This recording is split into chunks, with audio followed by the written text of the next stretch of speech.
Maayad-ayad nga adlaw mga kapimates, ari naman kita sa isa ka sesyon. #Katarungang Pambarangay. Sa subong, nagakalipay kita to have with us ang aton nga Field Officer, MLGOO, Aurelio Leo Ticorda, DILG Tigbawan, kagang aton nga LGMS Chief, Attorney Dave Robert Capada, para sa sini nga episode.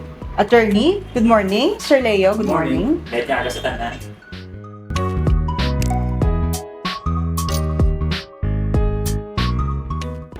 So, ang ato nga tawag nga Katarungang Pambarangay na program under the DILG. Basically, it is under the outcome area of accountable, transparent, participative, and effective local governance. No?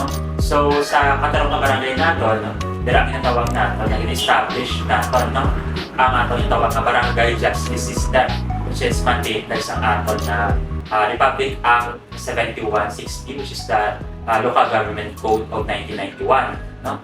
So, ang purpose ng aton ng Katarungang Pambarangay is first is to minimize no, ang aton yung tawag ng mga indiscriminate filing of cases sa aton ng trial courts naton, as well as ang aton nga promote no, some speedy disposition of cases natin, especially sa barangay level. So basically, another purpose ng atong Katarungang Pambarangay is to minimize no, ang congestion sa aton nga court dockets, no?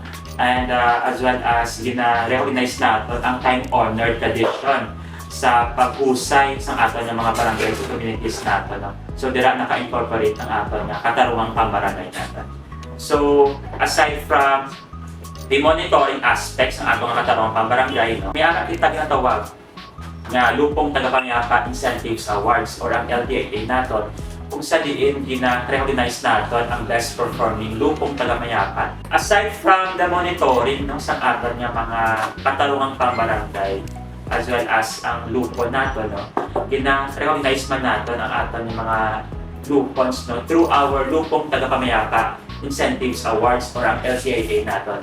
Kung sa diin, no, nakatagan natin sa mga incentives as well as mga awards ang aton ng mga best performing lupon with regard to the implementation of the Katarungang Pambarangay. Salamat gid attorney sa pagpaathag sa aton kung ano ang ginatawag na Katarungang Pambarangay, pati pa mismo ang LTIA, which is an incentives award, no, para sa aton mga lupong tagapamayapa. This time we would like to hear from Sir Leo.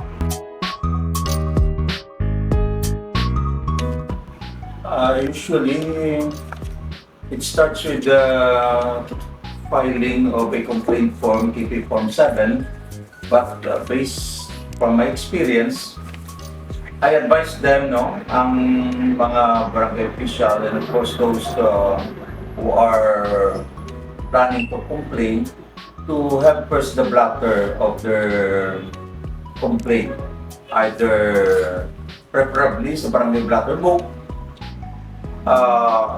like kung sa police blotter, usually we discourage them because ang ginatawag na e-blotter from the Philippine National Police.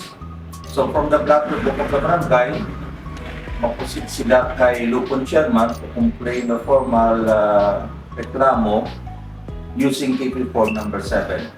So with that, they are entitled for whatever disposition of the Lupon Chairman, whether to determine the case kung may authority sila or wala. Some barangays may ginatawag na filing fee based from the implementing rules of the Department of Justice not to exceed 20 pesos. Accordingly, kung may ordinance, they can do so, no, for a filing fee.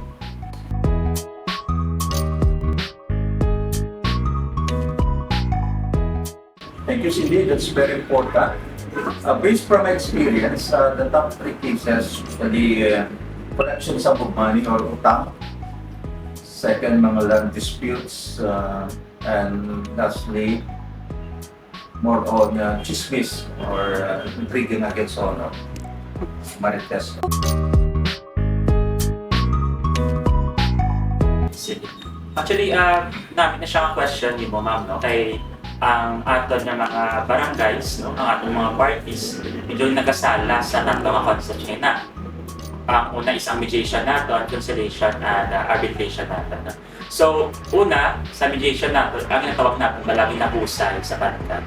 Nung sabihin ang aton nga lupon or ang aton nga punong barangay, no? Ginapahat ko dira sa barangay ang aton mga parties. Kag ginaistoryahan ang issues and concerns nila, kag ginahusay na tawag natin or nag-decide sila or nag-agree sila on a certain extent sa relative to the complaint, no, sa aton na complainant. On the other hand naman, no, ang aton na conciliation, isa din siya ka proseso naman kung saan din ang atong pangkat na tagapagsundo, no, or ang pangkat na atong natawag, no, gina-forgo nila ang ilang poder to decide the cases, no, but only to gina-isolate nila ang issues and options for our parties, no, kung saan din sila nag-decide or nag-agree for a settlement, tabi, no. So, lastly, regarding sa aton yung arbitration naman, no, dira naman ang proseso man siya kung sabihin ang third party nagasulod, no, na ginakuha nila to hear and decide ang amo ni siya nga cases nato, no, kung sabihin kung hindi siya madala sa mediation, no, dira paagi naton sa arbitration yung tawag natin. May third party dira, and siya ang nag-hear and decide sa aton yung mga cases. Kung sabihin nag-decide man ang aton mga parties. Mediation na siya, purong barangay between the two parties. But during 15 days, pwede man siya ma-arbitrate kung mag-failure ang mediation. So there's no third party, siya mag-yapon ang ma-arbitrate. Although kung nag-failure ang mediation, may failure ang hindi sila magsubtanay sa reklamo. So dahil masusunod ang arbitration, yung punong barangay rin ma-arbitrate, siya naman decide sa case. However, kailangan na magpirma sila sa KP Form 14 agreement to arbitrate para maka-enter ang punong barangay na siya rin ma-decide. Okay. Kaya mediation silang ma-decide kung anong ila agreement. Pero ang arbitration ng punong barangay. So means number ng third party kaya kasi binata makuha pa sa third party na So, punong barangay. mangyapo ng arbitrate. Pero second mode na siya kung mag-failure ang mediation. Okay. So magpirmahan na sila sa KP Form 14 agreement to arbitrate. That's the time na makasulot na siya to decide. Okay, kung mediation din siya ka-decide, duwang ka-parties na deciding factor.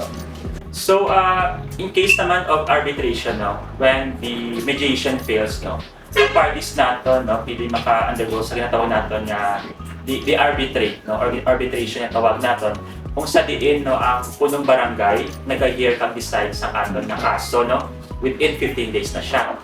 That's right, no, ng Balnya Attorney, na this time around sa arbitration, the second mode, sa within 15 days, si punong barangay ma-decide over the parties. However, ang loophole actually, which is disregarded by some punong barangays, is the agreement to arbitrate. Supposedly, before arbitration, ang duwa ka partidos kailangan makapirma sa KP Form 14, which is agreement to arbitrate. Then, after some signing, dapat lang si punong barangay mag-proceed to arbitrate. But reality says, lain, si punong barangay sige na arbitrate without consulting the parties and engaging the parties to sign KP Form 14. Okay, thank you, Gid. Attorney Dave Sirleo, sa pag-explika, no, especially na Gid sa sining third naton nga proseso sa katarungang pambarangay, which is arbitration. Actually, from the point of view sa mga constituents, ang summons is, according to them, daw parang ano na siya, parang demand to appear. But not actually, it's a misconception. Summons are being issued signifying na may authority ang punong barangay over the parties. That's why gusto niyang invite ang mga parties, especially ang respondent, to appear sa muna na reklamo. So, first misconception is, ang concept nila is parang they are being demanded to appear, not invited to appear. especially sa summons, ang common na misconception is pwede ka makapadala summons as long as gusto mo. Pero not according sa atong guidelines, only one summons being sent within 15 days. Kung hindi mag-appear ang respondent, no more summons to be issued but notice to appear, KP Form 19. So, noong una, accordingly, ang sinasabi sa kanila na pag gusto lang padala sa summons, but it's not the case. So, only one summons within 15 days during mediation and another summons during conciliation. So, actually, 2 summons lang within the Katulungan Pambarangay period. 2 summonses. Second misconception is Sorry. Tinatawag nila na kung ang respondent makapirma for amicable settlement, demandable na siya, need na kailangan by force, kailangan tumano ang isang respondent. However, may mga cases na non-compliant ang respondent, non-compliant siya sa tinatawag na amicable settlement, which is husay sa barangay. Akala nila kung non-compliant ang respondent, automatic pwede maka-issue si punong barangay sa certificate of action. No, it's wrong. Na-settled ng case, so there's no certificate to file action to be issued. So accordingly sa ating guidelines, may 6 months pa si punong barangay to enforce the agreement. After 6-month period, the court will enforce the agreement, provided may copy ang court sa KP Form 16, which is ang misconception by the barangay secretary, sa kanila na lang ang KP Form 16. But according sa atong guidelines, this form should be forwarded sa proper court for the reason na kung hindi ma-implement po ng barangay within 6-month period, pwede rin ang court maka-refer to demand or expedite the case. And thirdly, misconception is si punong barangay ang pumipili ng mga pangkat for conciliation. But time and again, according sa atong guidelines, sa atong local government code, the respondent has the right to choose one local member to be a pangkat member. Then the complainant will choose one to be a local member to be a pangkat member. And the third is by draw lots kung sila mag-agree for the third member. So there's no way na punong barangay makapili sa 3 na local members as pangkat at tagapagsundo sa conciliation period, sa conciliation na nagpayo. So, ang wala na siguro mga common misconceptions, summons, ang non-compliance of respondent, which is being issued actually, and the choosing of the local members as pangkat ng tagapagsundo sa conciliation sa bahay. Ka-enlightened din gid no, saging share sa ato ni Sir Leo ng mga common misconceptions regarding sa katarungang pambarangay.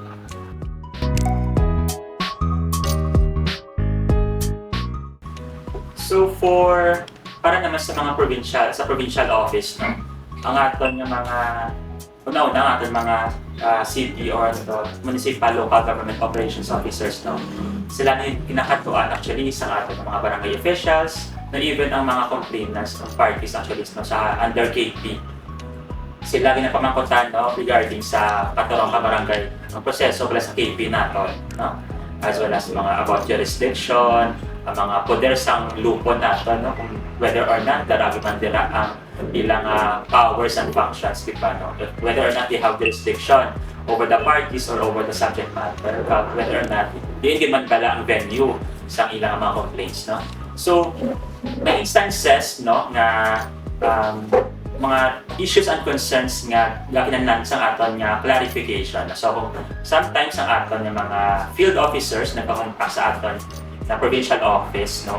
And nag-a-ask man sila, no, kung ano mga amon niya legal opinion or point of view balahaw when it comes to mga proseso natin sa KP. So we provide them if may respective siyang legal opinion, DILG legal opinion, or ang aton nga layi sa aton nga KP, no? And we provide them basically technical assistance na need nila pwede isabat sa aton nga mga barangay officials or with our parties involved, no? Ang nagkakatlo sa aton na tagsa-tagsang opisina sa aton nga mga field officers.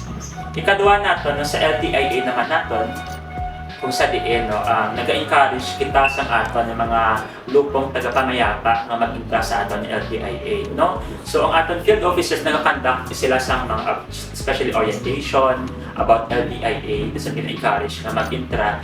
And kung makitaan natin yung potential ang aton nga lupon, no, to join the awards program, no, buligan natin sila proseso sa ilang mga papeles, no, as well as to render technical assistance, no. So prior sa aton yung mga regional assessment under LTIA, ginakatuan siya natin, no, ginakatuan natin sa banwa sa barangay, kag gina-advisean natin kung itang areas sa assessment ang need natin i-improve in preparation for the regional assessment, provincial assessment, kag kung palaron ng makalabot kita sa national level, no, pinapuligan man natin preparar sa documentary requirements as well as kung ano ang mga tinanan nila itunan ng pag-isaban, no, para sa aton na mga questions sa aton mga validators.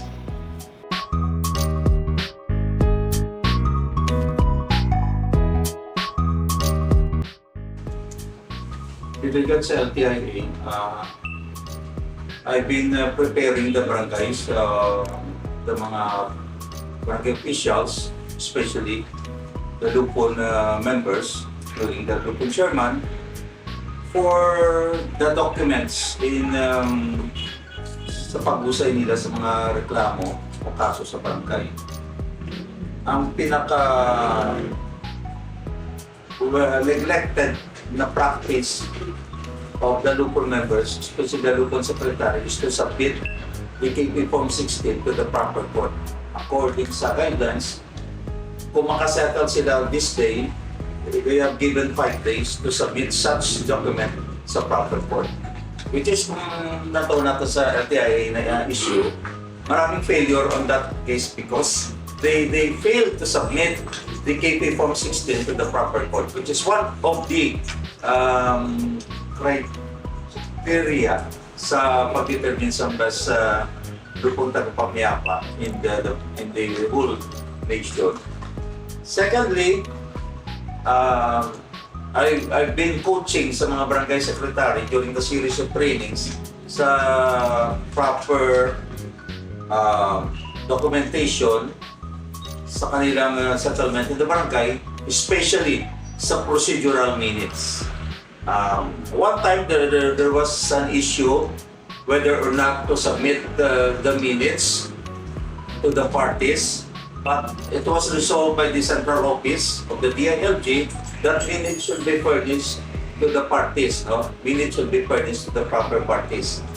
So with that, we opted for a procedural minutes rather than the what we call detailed minutes of the mediation, which is different from the procedural. Procedural is more on the chronological arrangement of events, and of course the main point is the settlement, no? So there's no particular in the procedural minutes, but only the chronological arrangement of events.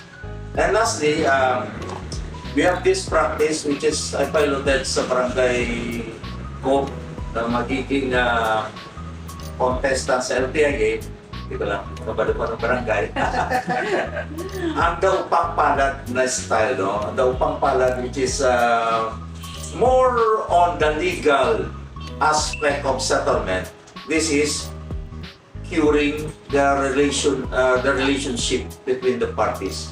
So this is what we call the healing mechanism in settlement of issues or concerns or reklamo sa barangay. Although legally we settled the case, but within their hearts there's grudge also, may magyapon mabilin.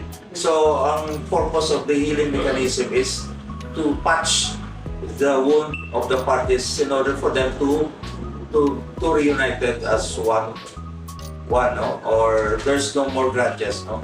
So in that aspect, after signing some amicable settlement, may mga kintap kami na healing mechanism members, no? Like pastor or involved sa religious sector to console, no? To console or to take give counsel to the parties na this time around there's no more forgive each other, forgive what happened.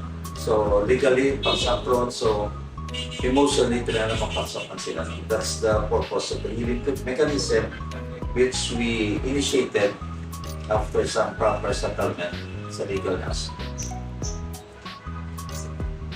Thank you, Sir Lay.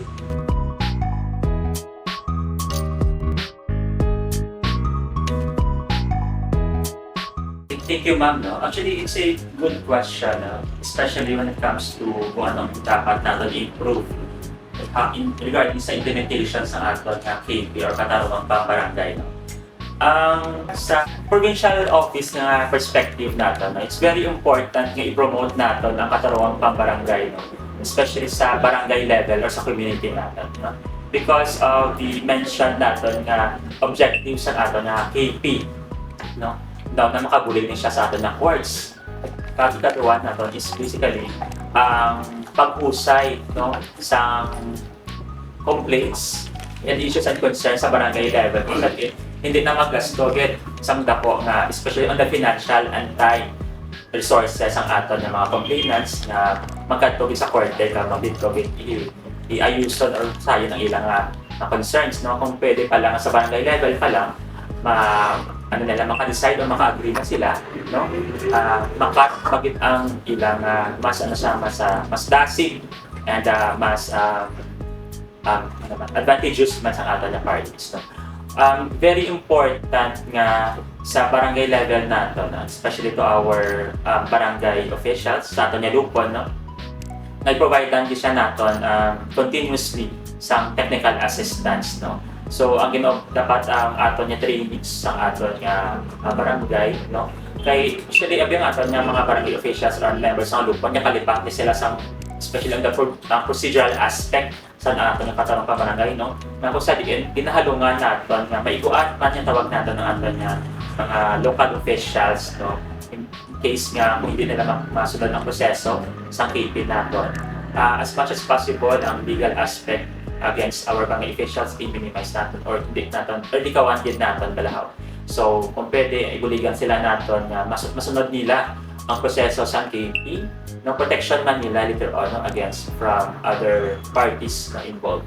So when we follow ang correct process ng KP also, no, ginatatagan natin sa tama na justice or justisya ang aton na parties, no. So kami no, like si Sir Leo and other MLGOs natin, yung expert sa KP natin na nagkakantak sa trainings sa atin na barangay. So, very important nga i-continue natin technical assistance to our barangays.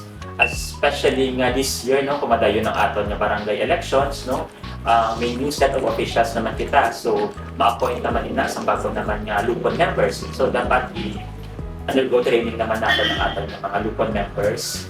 And we provide technical assistance there, no? From the municipal local government operations officers down to our lupon members. For our Lupong Tagamayapa Incentives Awards or LTIA naman natin, nga nominees, no, very important nga i-monitor natin ang ilang accomplishments, ang ilang submission of reports, as well as kung na-follow man nila ang ilang mga roles and responsibilities versus sa indicators ng aton ni LTIAs. No? So, very important na sa provincial level, i-check natin from time to time, regularly, ang ilang submission of KP forms na ginmention nila ni Sir Leo, no? Kung ano pa nga mga best practices and innovations na pwede nila i-adapt sa respective nila nga barangays or to the respective lupons, no? kung sa diin pwede nila ma-promote ang KB process naton kag no mabuligan ang aton din nga pumuluyo to settle amicably sa community level no? Hindi na magtanggol sa courts natin na very expensive din siya kag time consuming. That's how they Maad lang ako. yes. Sakto na sa attorney. It is a problem in the field how to give technical assistance sa mga barangays official on katarungang pambarangay. Although lahat man na nag-aagi sa ginatawag natin na induction training or trainings being held due to may topic man sa katarungang pambarangay, but of course only a few are engaging in as speakers no sa katarungang pambarangay. That's why high time attorney na may mga pool of trainers sa katarungang pambarangay na natani na kung may mga training, nagka-compare notes pala. And of course, sa mga issues and the latest na jurisprudence sa Supreme Court para may exchange of knowledge. Kay the law is very dynamic. Nung una pwede, sila daw hindi ron, diba? Sa muna daw mula pala. No? So, alam mo mga Supreme Court decision, pagkatarungang pambarangay na latest, and of course, wala intudlo, samtang nag-training para sa muna as LTO2s. So, may attorney na may pool of trainers kita na, of course, may mga next generation, next in line, no? Because, you know, for a fact natin, kami na mga full-timers sa KP. So, madura naman lang kami sa department, no? Mga 3 to 4 year time. So, it's high time na i-train natin ng mga next in line para sa maging efficient and effective, no? KP source person. Thank you. Before we end this very clarifying discussions with our experts, do you have any parting message para sa aton nga mga viewers? Sir Leo? Thank you for this opportunity. It's very timely actually. We have this program in our provincial office na mas damo pala ang ma-cover niya, no? Sa pagtudlo sa Indian aspect ng katarungang pambarangay. Usually limited lang sa mga barangay officials, local members, but this time around all walks of life, not field officer o hindi, ma-cover sa Indian program, maka-access sa information.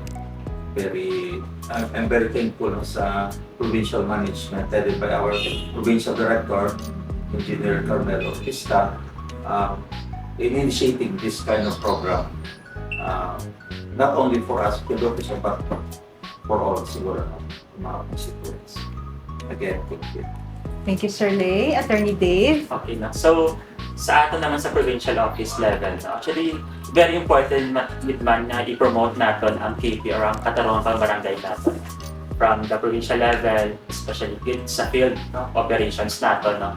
Kay mabalik kita giwat no sa kung ano gibala ang purpose ng katarungang pambarangay natin, no? Which is ang paghusay sa aton ng mga complaints sa mga pumuluyo naton sa barangay level, no, na hindi na maglabot sa korte natin, no.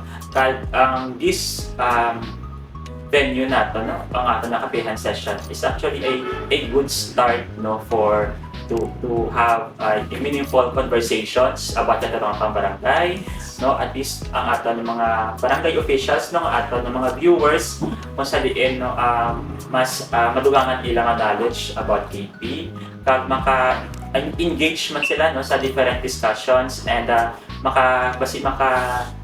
may encouragement sila nato, no, to research, to study, to be updated sa aton ng katarungang pambarangay na tawag naton, as well as sa provincial level also, no, ginapasalamatan natin ng ating field officers, no, for continuously providing technical assistance, no, sa ating mga barangay officials and the members, and as well as to our mga residents natin na pumuluyo natin sa barangay, no. And sa aton nga provincial management also no to have this kind of activity kung sa diin aton ng mga field officers can also provide their knowledge as well as their expertise on this topic which is nakatarungang pabarangay. No? So parting words lastly no sa aton ng mga marites no medyo hinay-hinay lang kita kay basit mapalupon kita ha. Okay, there you have it, Kapimates. MLGOO, Leo Ticorda, DILG Tigbawan, and Attorney Dave Robert Capada, our LGMS Provincial Office. This time, we would like to request Attorney Dave to give this token of appreciation to our field implementer, Sir Leo, from IPLGRC. Thank you so much, Sir Leo. Certified copy mate. Sir Leo Ticorda, Certified Copy Mate.